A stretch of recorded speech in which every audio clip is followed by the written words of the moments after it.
అధికంగా టికెట్లు అమ్ముడైన సినిమాలు, ఈ ఏడాది విడుదలైన చాలా చిత్రాలు ప్రేక్షకులను అలరించాయి. 'కల్కి' 2898, 'పుష్ప 2', 'దేవర', 'బోల్ బాలయ్య 3' వంటి చిత్రాలు బాక్సాఫీస్ వద్ద భారీ వసూళ్లు రాబట్టాయి. బుక్ మై షోలో అత్యధిక టికెట్లు అమ్ముడైన చిత్రంగా 'పుష్ప 2' రికార్డు సృష్టించింది. ఈ నేపథ్యంలో 2024 రోజున అత్యధిక సంఖ్యలో టికెట్లు అమ్మిన చిత్రాలు చూద్దాము.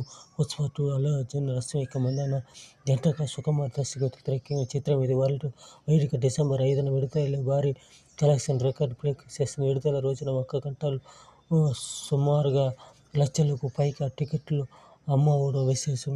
ఈ విధంగా ప్రజలు సినిమా చూస్తుంటారు. చూడండి ఎన్ని రికార్డులు బద్దలవుతాయి. ఈ విధంగా జనాలు సినిమాకు ఎంత నాణ్యత ఇస్తారో చూడండి.